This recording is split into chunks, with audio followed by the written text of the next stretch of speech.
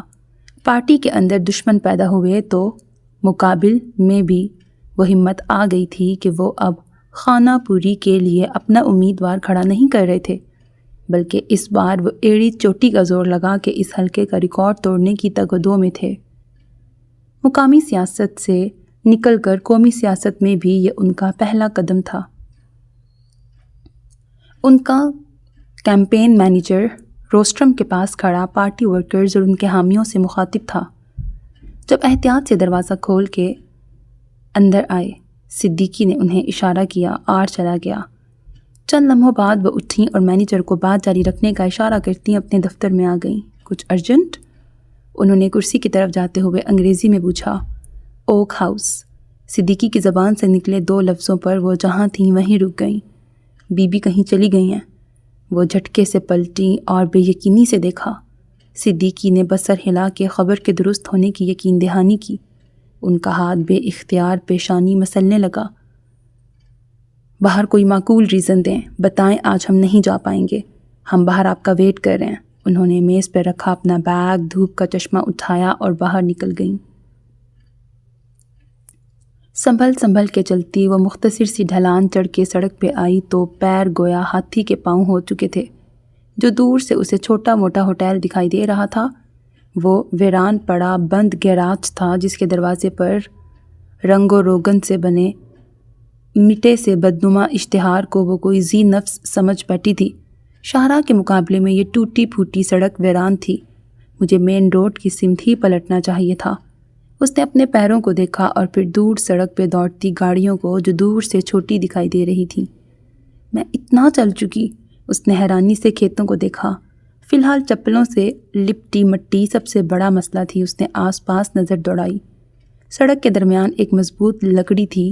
لکڑی کی طرف بڑھتے ہوئے وہ سڑک کے دوسرے کنارے ٹکنے کی کوئی جگہ بھی دیکھ رہی تھی۔ اچانک سڑک کی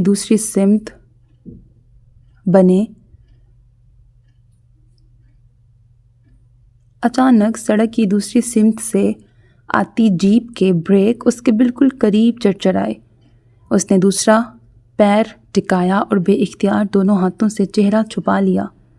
اسے لگا تھا دردناک موت ہوگی جب جیپ اس پر چڑھے گی، مگر ایسا کچھ نہ ہوا۔ چہرے سے ہاتھ ہٹائے تو ڈرائیونگ نشست پہ بیٹھا بندہ کچھ غصے میں نظر آیا۔ غلطی ساری میری تو نہیں، اور فلم میں تو ہیروئن ہیرو مبہوت رہ گیا تھا جب کرشمہ نے چہرے سے ہاتھ ہٹائے تھے۔ ذرا دیر پہلے جس دردناک موت کا خیال آیا تھا اس سے بچنے پہ شکر کے بجائے وہ اجنبی کے رد عمل پہ تپ رہی تھی۔ جب وہ اسی جگہ جمیوں سے دیکھتی رہی تو کسی انہونی کے خیال سے وہ باہر آیا۔ اس کا سراپا جائزہ لیا۔ وہ سلامت تھی۔ آپ راستہ چھوڑیں تو میں آگے جاؤں۔ آواز تھی یا کوئی اصرار، بنا کسی تاثر اور جذبے کے، مگر پھر بھی متوجہ کرنے والی، یاد رہ جانے والی۔ وہ اتنی مروب ہوئی کہ پل بھر پہلے والا ساری غلطی میری تو نہیں بھول کے پھر سڑک کے دوسری جانب آگے بڑھی۔ وہ حیرت سے اسے دیکھتا واپس دروازہ کھولنے لگا تھا کہ سبیل کو یاد آ گیا۔ آپ کے پاس پانی ہوگا؟ وہ بونٹ پر ہاتھ رکھ کے رک گئی تھی۔ اجنبی نے اس کے پیروں کو دیکھا۔ اس نے دروازے کے اندرونی حصے سے ہی ایک بوتل نکال کے اس کی طرف بڑھائی۔ Thank you. اس نے جھپٹ کے بوتل لی، ڈھکن کھولا اور پیروں پر انڈیل دی۔ اور ہے؟ معصومیت کی انتہا تھی یا پھوڑ پن کی؟ اجنبی نے گھورا مگر ایک اور بوتل نکال لی۔ سبیل نے ہاتھ بڑھایا مگر اس نے اسے بوتل دی نہیں۔ وہاں اس پتھر پر باری باری پیر رکھ کے دھوئیں۔ بعید نہ تھا کہ وہ دوسری بوتل بھی خالی کر کے ایک اور ملے گی کہتی۔ اف، پانی کا قدردان، سبیل نے دل میں سوچا، اور اس کی بتائی جگہ پہنچی اور پلٹ کے اسے دیکھا۔ اسے 7 بوتل بھی لے لینی چاہیے تھی مگر اسے کہاں عادت تھی۔ وہ اب بھی منتظر تھی کہ صفا کی طرح وہ آگے آ کر خود ہی اس کے پیروں پہ پانی ڈالے گا۔ وہ آگے آیا اور اسے احساس کراتے ہوئے کہ وہ صفا نہیں، نہ یہ اوک ہاؤس ہے، بوتل اسے تھما دی۔ اس نے اب کی دفعہ احتیاط سے پانی گرایا، باری باری دونوں پیر اور چپلیں دھونے کے بعد زمین پہ رکھے پیروں کو دیکھا اور ہونٹ بھینچ لیے۔ اب ان گیلی چپلوں سے دھول چپکی جا رہی تھی اور اسے چل کر اس شاہراہ تک جانا تھا، وہیں سے رکشہ یا بس کا انتظام ہو سکتا تھا۔ رکیں؟ وہ ایک دم پلٹی۔ جب تک وہ اندر بیٹھ گیا تھا وہ احتیاط بلائے طاق رکھتی دھول سے اٹی چپلوں کے ساتھ جیپ کے پاس آئی۔ آپ مجھے مین روڈ پہ چھوڑ دیجیے گا؟ نہ سوال، نہ گزارش، نہ اجازت۔ وہ دروازہ کھول کے اندر بیٹھ گئی۔ بیٹھتے ہی اس کی نظر ڈیش بورڈ پہ دھرے ٹیشو باکس پہ پڑی اور اس نے ایک ساتھ کئی ٹیشو کھینچ لیے۔ اس نے گاڑی آگے بڑھا دی۔ وہ کسی طرح جھک کے ٹیشو سے اپنے پیر اور چپلیں خشک کرنے لگی۔ ہاتھ میں اکٹھا ہوئے گندے ٹیشو اس نے کھڑکی کے شیشے گرا کر باہر پھینک دیے اور اس نے سختی سے لب بند کیے۔ جب وہ اپنے کام سے مطمئن ہوئی تو شیشہ چڑھایا اور تیزی سے دوڑتی سڑک اور مناظر کا جائزہ لیا۔ پیچھے چھوٹ رہے مناظر اس تیزی سے بھاگ رہے تھے کہ وہ انہیں دیکھنے پیچھے پلٹی۔ پچھلے دروازے کے شیشے کے پار دیکھتے ہی اسے احساس ہوا کہ وہ بائیں مڑنے کے بجائے دائیں سمت آگے جا رہی ہے، یعنی گھر سے اور دور۔ آپ غلط سمجھا رہے ہیں، اس نے تیزی سے کہا، جیسے وہ یہ غلطی سنتے ہی فوراً بریک لگا کر سر پیٹے گا۔ آپ میرا ڈیسٹینیشن جانتی ہیں؟ وہی آواز، اور سبیل نے کوشش کی متاثر نہ ہونے کی۔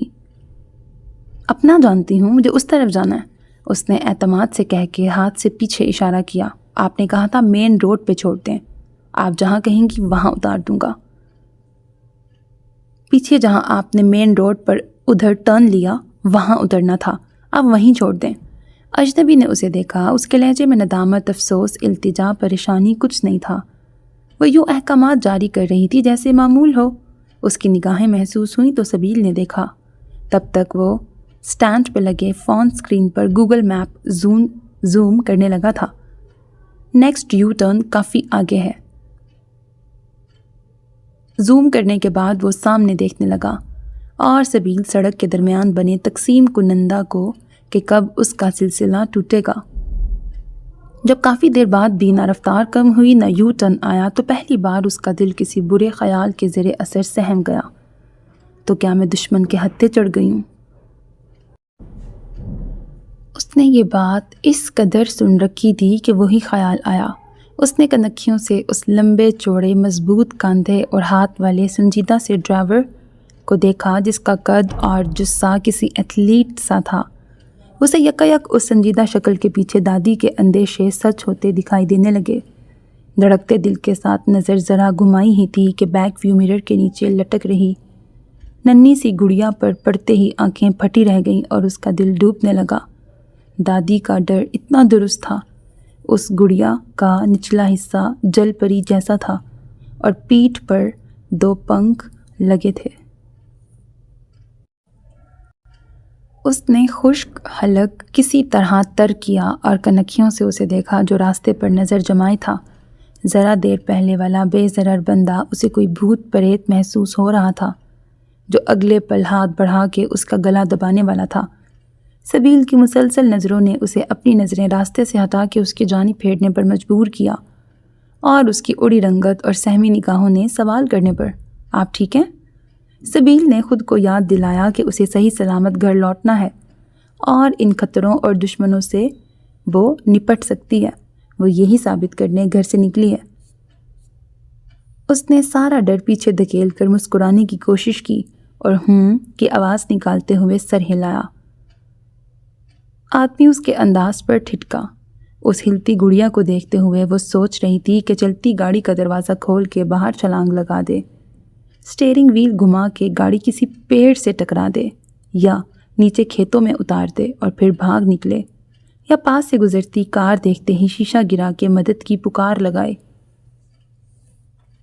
سبیل کی نظر کے تعاقب میں اس نے جھولتی گڑیا کو دیکھا اور پھر الجھ کے سبیل کو۔ وہ درزیدہ نگاہوں سے گڑیا کو دیکھ رہی تھی۔ کیا اس اجنبی لڑکی کا یکایک بدلا رویہ اور چہرہ اس گڑیا کی وجہ سے ہے؟ حیرت کی بات تھی۔ کیا آپ اسے برا شگن یا منحوس وغیرہ مانتی ہیں؟ خلاف عادت اس نے پہل کی۔ سبیل نے چونک کے دیکھا۔ اس نے آنکھوں سے ہلتی گڑیا کی طرف اشارہ کیا۔ وہ فوراً کچھ بول نہیں سکی۔ اس پل تو وہ اسے خطرے کا لال نشان لگ رہی تھی، مگر کیوں؟ اسے خیال آیا، کیا صرف اس لیے کہ وہ اوک ہاؤس کے عقبی حوض میں کھڑی مورت جیسی ہے؟ اس نے کون سی دنیا دیکھی تھی جو جان پاتی کہ وہ مورت بس اس حوض تک محدود ہے یا ساری دنیا میں عام تھی؟ دماغ نے ہلکی سی تعویل کیا دی، اعتماد بحال ہونے لگا اور خطرے کی گھنٹی دور جاتی محسوس ہونے لگی۔ یہ کچھ عجیب نہیں؟ پر بھی اور تیرنے کے لیے مچھلی سی دم بھی؟ اس نے بڑے جتن سے لہجہ سادہ رکھا۔ اپنے تئیں وہ ہوشیاری چلاکی سے دشمن سے اگلوانے کی کوشش کر رہی تھی۔ یہ گریک میتھولوجی کے ایک کردار کی بگڑی صورت ہے جس کے مطابق یہ نصف عورت اور نصف پرندے کی شکل کی ایک مخلوق تھی جو اپنی دلکش آواز سے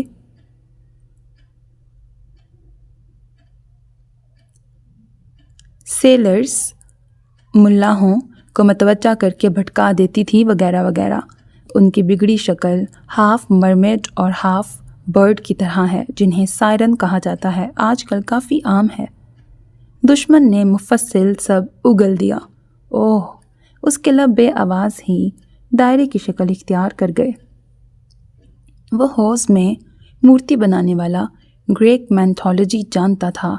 نئے خیال نے اسے اس ان دیکھے فنکار کے متاثرین میں شامل کر دیا۔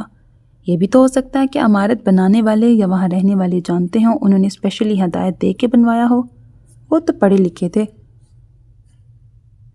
اگلے خیال نے پہلے خیال کو کمزور کر دیا، اور اوک ہاؤس کا پتہ میرے دشمنوں کو نہیں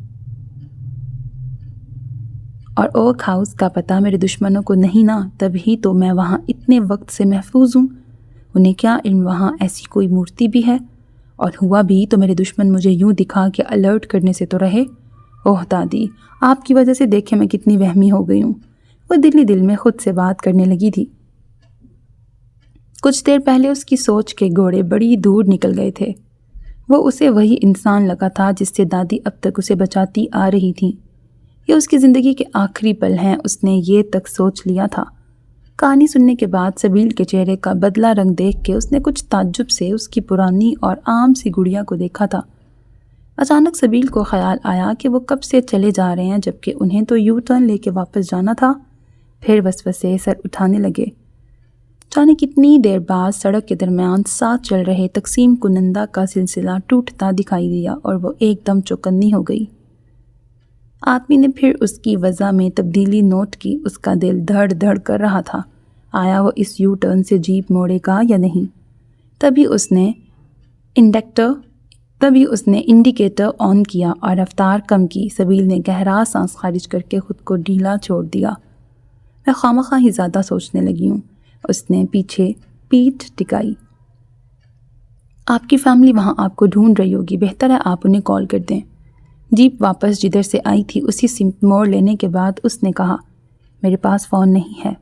اس نے جواب دیا، میرا فون یوز کر لیں۔ اس پیشکش پر سبیل نے اسے دیکھا۔ وہاں کوئی میرا ویٹ نہیں کر رہا ہے۔ اس کے بعد اس نے گردن کھڑکی کی سمت کی اور دھیرے سے بڑبڑائی، ویٹ تو میرا گھر پہ ہو رہا ہوگا، تو آپ گھر کال کر لیں۔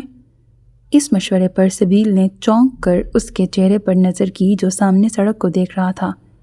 اتنی دھیمی منمناہٹ بھی اس نے سن لی تھی۔ مجھے کسی کا نمبر نہیں یاد۔ اس نے بھی آنکھیں سامنے دوڑ رہی سڑک پہ جما دیں۔ اب کہ اس نے سبیل کو دیکھا تو نظر گہری اور جانچتی تھی۔ وہ لڑکی پر اعتماد تھی یا اطراف سے بے پرواہ خود میں گم؟ وہ بے خوف اور باہمت تھی یا بے وقوف اور لاؤبالی؟ اس کے انداز سے ظاہر تھا کہ وہ غیر محسوس طور پر حکم چلانے اور اپنی بات مان لیے جانے کی عادی ہے۔ شام گہری ہو رہی تھی، بادلوں اور گرد آلود ہواؤں کی وجہ سے روشنی کم ہوتی جا رہی تھی۔ سبیل نے غور کیا، اب رفتار مزید بڑھ گئی ہے۔ انہیں بھی کہیں پہنچنے کی جلدی ہے شاید، اس نے سوچا، اور پھر ذہن اوک ہاؤس پہنچ گیا۔ صفا اٹھ تو گئی ہوگی اور مجھے سب جگہ ڈھونڈنے کے بعد دادی اور تمیز چچا کو بتا ہی دیا ہوگا۔ دادی پریشان ہو گئی ہوں گی۔ اسے افسوس اور ملال گھیرنے لگا، لیکن کچھ دیر میں مجھے صحیح سلامت دیکھ کے سب بھول جائیں گی۔ وہ گھر سے نکلتے وقت جو سارے توانا اور جوان خیال تھے وہ اس وقت کہیں دبک گئے تھے۔ صورتحال خود کی فلمی تھی کہ ایک اجنبی کے ساتھ کار میں بیٹھی تھی، مگر اس وقت اس کے تصور میں دادی کرن ارجن کی راکھی بن کے لہرائیں۔ اس نے سر جھٹکا، مجھے یہ بکواس فلمیں دیکھنا بند کرنا پڑے گا۔ اس کی ٹیمپو میں چھپ کے فرار ہونے والی حرکت کے پیچھے بھی تو فلمیں ہی تھیں۔ اسے اب پانی کی طلب ہو رہی تھی۔ اتنا گھوم پھر لینے کے بعد پیاس تو لگنی تھی۔ اس نے کنکھیوں سے دونوں دروازوں میں دیکھا۔ ڈرائیور کی طرف والا تو دکھائی نہیں دیا اور اس کی طرف خالی بوتلیں تھیں۔ لگتا ہے 2 ہی بوتلیں تھیں جو میں نے خرچ کر دیں۔ اب جیپ رکنے تک صبر کرنا تھا، مگر میرے پاس پیسے بھی تو نہیں ہیں۔ اگلا خیال حاضر تھا، پانی تو فری بھی مل جاتا ہے، پیکڈ واٹر یا منرل واٹر کے پیسے لگتے ہیں۔ اس نے ہونٹوں پہ زبان پھیرتے ہوئے اپنی پیاس کو دلاسا دیا۔ پتہ نہیں کتنی دور چلے آئے تھے، اب سپیڈ کیوں نہیں بڑھاتے؟ اس نے جھک کے سپیڈو میٹر دیکھنے کی ناکام کوشش کی اور وہ اس حرکت پر جزبز ہوا۔ 70 یہاں کی سپیڈ لمٹ ہے، اس نے اس کی ناکام کوشش کا جواب دیا۔ وہ خجل تھی سو چپ رہی۔ اللہ اللہ کر کے وہ اس موڑ تک پہنچے جہاں کی کچی سڑک سے اس نے غلط سمت جیپ موڑی تھی۔ اس نے رفتار کم کر دی تھی۔ وہ کھڑکی سے باہر دیکھ رہی تھی جہاں موسم کے بدلتے مزاج کے پیش نظر منظر بدلا سا تھا۔ وہاں اب اکا دکا کار اور اتنی ہی دیگر گاڑیاں تھیں جو وہ جو اب تک بس اور رکشے کا سوچ رہی تھی اب اس کے آگے سوچ رہی تھی کہ وہ یہاں کیسے اور کیوں ملے گی۔ وہ منتظر تھا سبیل کہے یہاں روک دیں اور وہ روک دے گا۔ جب اسے لگا دکانوں اور ہوٹلوں کی قطار ختم ہونے کو ہے تو اس نے مری سی آواز میں کہا بس یہیں روک دیں۔ اس کی دلکش صورت پر پھیلی تفکر کی بدلی اس سے چھپی نہیں تھی۔ وہ موٹی موٹی سیاہ آنکھیں ایک دم بجھ گئی تھیں۔ سارا جوش یہاں دم توڑ گیا تھا۔ اب اس پر واپسی کا خیال سوار تھا۔ So میرے عزیز listeners, this was the end of first mega episode of the novel آہ نیم کش. Hope that you like it. اپنا بہت خیال رکھیے گا نیک تمناؤں کے ساتھ۔ اللہ حافظ and don't forget to subscribe to my channel because that's how you can encourage me and that's the only kind of support and encouragement which I want from all of you. اللہ حافظ.